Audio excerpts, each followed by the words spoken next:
کہ میری بیوی بہت بدزبان ہے، میں کئی دفعہ طلاق دینے کی سوچ چکا ہوں، لیکن میرے 3 بچے ہو چکے ہیں، بچوں کو دیکھتا ہوں تو پھر میں اپنے صبر کا گھونٹ پی لیتا ہوں، ورنہ میرا جی چاہتا ہے اس کو ابھی طلاق دے کے گھر سے نکال دوں۔ دولت بھی موجود ہے، خوبصورتی بھی موجود ہے، شکل بھی موجود ہے، عزت بھی موجود ہے، سہولت بھی موجود ہے، کیا چیز موجود نہیں؟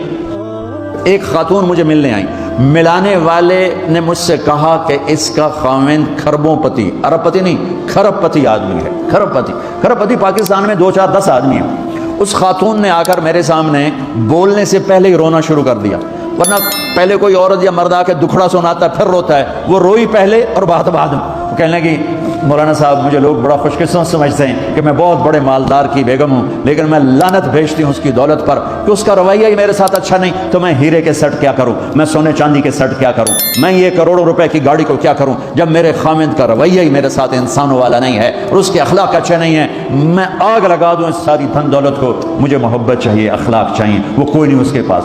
چند دن بعد دوسرا واقعہ سنا، ایک نوجوان بڑا خوبصورت، وہ بھی اسی طرح لیکن اتنا مالدار، کافی مالدار، وہ آ کے میرے پاس بیٹھ کے رونے لگا، مولانا صاحب اب میں کیا کروں، میری زندگی برباد ہو گئی، میرا اتنا عالی شان گھر ہے، اتنی اچھی میری کمائی ہے، آمدنی ہے، لیکن میں کیا کروں۔ یہ اسی کے الفاظ بتانے لگا ہوں، میری بیوی کی زبان 20 فٹ لمبی ہے، میں کہا رکھ دی کتنے 20 فٹ چاہتے، میں کہا 19 فٹ کٹ دے شاید کچھ کم بن جائے، کہ میری بیوی بہت بد زبان ہے، میں کئی دفعہ طلاق دینے کی سوچ چکا ہوں، لیکن میرے 3 بچے ہو چکے ہیں، بچوں کو دیکھتا ہوں تو پھر میں اپنے صبر کا گھونٹ پی لیتا ہوں، ورنہ میرا جی چاہتا ہے اس کو ابھی طلاق دے کے گھر سے نکال دوں۔ دولت بھی موجود ہے، خوبصورتی بھی موجود ہے، شکل بھی موجود ہے، عزت بھی موجود ہے، سہولت بھی موجود ہے، کیا چیز موجود نہیں؟ اخلاق موجود نہیں، حسن سلوک موجود نہیں، پیار محبت موجود نہیں۔ اب اپنے گھروں میں اگر خوشی دیکھنا چاہتے ہیں، ہر رشتے کو اگر آپ آباد کرنا چاہتے ہیں تو میرے نبی والی محبت دینا سیکھیں، میرے نبی والی محبت دینا سیکھیں، اپنے بچوں کو بھی، اپنی اولاد کو بھی، اپنے بہن بھائیوں کو، اپنے ماں باپ کو، ساس بہو کو، بہو ساس کو، سسر بہو کو، بہو سسر کو، بھائی بھائی کو، بہن بہن کو، اللہ کے واسطے برداشت کرنا سیکھو۔ مجھے میرے رب کی قسم ساری دنیا کا چین و سکون برداشت میں ہے، صبر میں ہے، صبر میں ہے، صبر میں ہے۔ زبان ایک نوجوان میرے پاس آیا، کہا جی میری بیوی سے لڑائی ہوتی، مجھے کوئی تعویذ دو۔ میں نے کہا بیویوں پہ تعویذ اثر ہی نہیں کرتا۔ کہنے کا کیا کروں؟ میں نے کہا ایک عمل بتاتا ہوں، سنت عمل، 1-2 لقمے اپنے ہاتھ سے بیوی کو کھلا دیا کرو۔ وہ کہنے لگا اس سے کیا ہوگا؟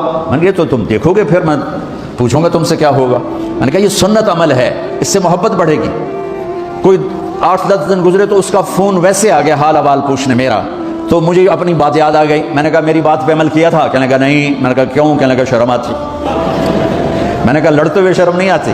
کبھی کوئی کمزور سے بھی لڑتا، عورت تو بیچاری کمزور ہے، چلو یہاں کی عورتیں طاقتور ہیں، سنا ہے کہ بڑی شیرنیاں ہیں اور ان کے خامد سارے بکری یہ شیر ہیں، الٹا ہی کام ہے، یہاں عورتیں شیر ہیں، خامد بکریاں ہیں۔ تو چلو بھائی تم مہربانی کر کے اپنے خامدوں کو عزت دو، اور ان سے کہتا اپنی بیویوں کو عزت دو، محبت سے رہو۔ تو میں نے کہا بے وقوف، کبھی کمزور کے ساتھ بھی کوئی لڑتا ہے، اس میں تمہیں شرم نہیں آتی اور اس میں شرم آتی ہے؟ سنت۔ میں نے کہا چل کر اور مجھے بتا۔ کوئی 2 گھنٹے بعد اس کا فون آیا، کہا مولانا دوپہر کا کھانا تھا، میں نے اپنی بیوی کے منہ میں لقمہ جو دیا نا تو اس کا منہ وہیں کھلا رہ گیا۔ وہ کہنے لگی تو نے خود تو کیا نہیں، کسی نے تجھے بتایا ہے؟ کس نے بتایا؟ تو بتا، تیرے اندر یہ ظرف نہیں ہے، تمہیں یہ سبق کس نے پڑھایا ہے؟ اس نے کہا مجھے یہ سبق مولوی طارق جمیل نے پڑھایا۔ تو کہنے لگا میری بیوی نے ایسے اپنی جھولی اٹھا لی اور کہا مولوی طارق جمیل اللہ اس کے بچوں کو سلامت رکھے جس نے تمہیں انسان بنایا۔ میرے بھائی بہنوں صبر کرنا سیکھو۔ ہماری ایک دھوبن تھی ماسی شریفہ، مر گئی بیچاری، تو وہ آ گئی میری بہن کے پاس، چھوٹا قد، موٹی ڈٹی تو بڑی لڑکی، پوری شیرنی۔ وہ آ کے کہنے لگی میری بہن کو، میری بہن تو چنگی طرح جان دی ہے، بی میری 9 بڑیاں لڑ دی ہیں، میں نے کوئی تویز دے ساریاں میری نوکر بن جانا۔ اب میری بہن کو پتا تھا کہ سارا لڑائی دا تماشا تھا، ماسی شریفہ تو شروع ہوتا، ادو تو ہوتا ہی کچھ نہیں، بیچاریاں معصوم جیاں چھوٹیاں چھوٹی عمر دیاں۔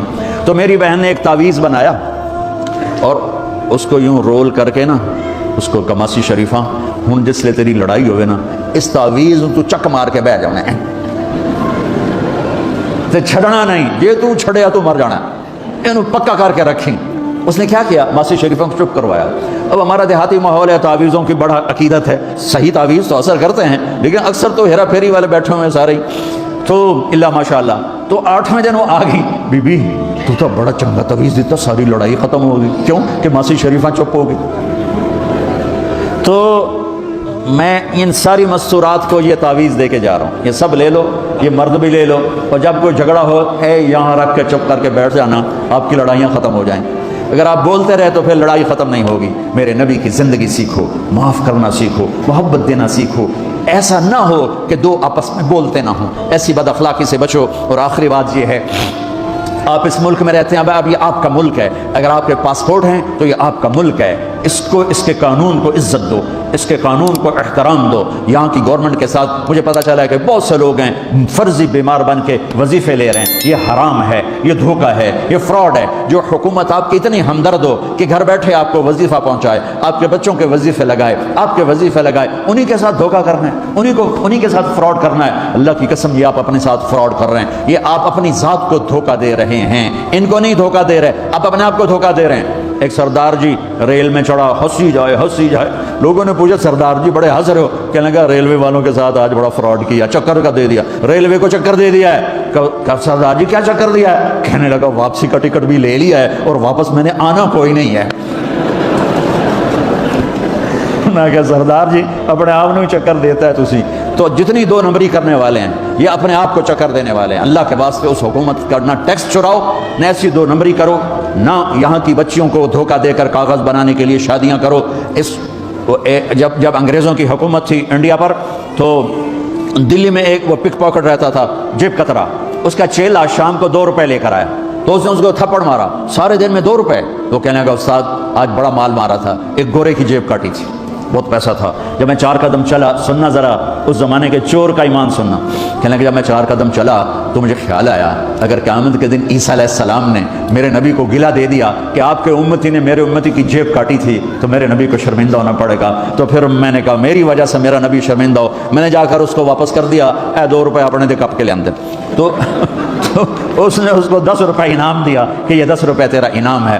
اب آپ اس ملک کے اگر ہیں، آپ کے پاسپورٹ ہیں تو آپ یہاں کے ہیں، آپ اپنے پیچھے اپنے رشتہ داروں کی مدد کریں، جو مرضی کریں، لیکن میرے بھائی بہنوں اسے اپنا ملک بنا کے چلو، یہاں غریبوں پہ خرچ کرو۔ زکوٰۃ تو مسلمان کو دی جاتی ہے کوئی شک نہیں، لیکن صدقات خیرات پیچھے بھیجنے کے بجائے یہاں کتنے غریب لوگ ہیں، کتنے ضرورت مند لوگ ہیں، کتنے لوگ ہیں جن کے پاس گھر کوئی نہیں، کتنے لوگ ہیں جو کونسل کی طرف سے وظیفہ لے کر روٹی کھا رہے ہیں اور وہ پوری نہیں پڑتی، ایسوں کو ڈھونڈ ڈھونڈ کے ان پر خرچ کرو، ان کی مدد کرو، کسی کی جانی خدمت کرو، کسی کی مالی خدمت کرو۔ میرے نبی نے فرمایا ہر مسلمان کے لیے ضروری ہے کہ صدقہ دے، ہر مسلمان روزانہ صدقہ دے۔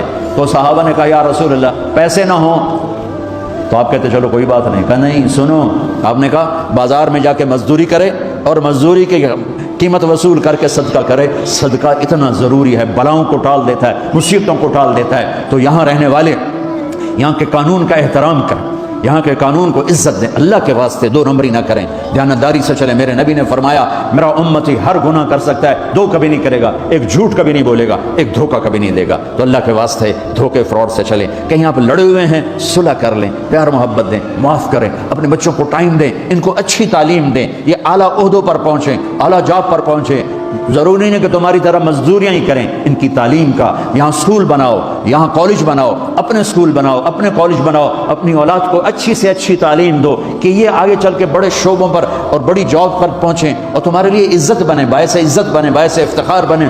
آپس کی پیچھے لڑائی چل رہی، اس نے 1 کنال کا گھر بنایا، میں نے 2 کنال کا بنایا۔ اور میں ایک جگہ گیا پہاڑ میرپور گیا، میرپور بڑے بڑے گھر، شہر میں انٹر ہونے سے پہلے بڑے بڑے گھر، میں نے کہا یہ اور لگے جیسے خالی، میں نے کہا یہ کیا ہے؟ میں پہلی دفعہ میرپور کہا یہ انگلینڈیوں کے گھر ہیں، ان کے مقابلے لگے رہتے ہیں، اس نے کنال کا بنا، میں 2 کنال کا بناؤں گا، اس نے 2 کنال کا بنا، میں 4 کنال کا بناؤں گا۔ بناؤ گھر اپنی ضرورت کے بنا لو، جب جانا ہو وہاں نہ تم جانے والے ہو پیچھے، نہ تمہاری اولادیں، ان کو یہاں کی نسوار لگی واپس جائیں گے لوڈ شیڈنگ میں۔ ایک پٹھان بھائی ناراض نہ ہونا، ادھر بہت ہیں پٹھان، تو ایک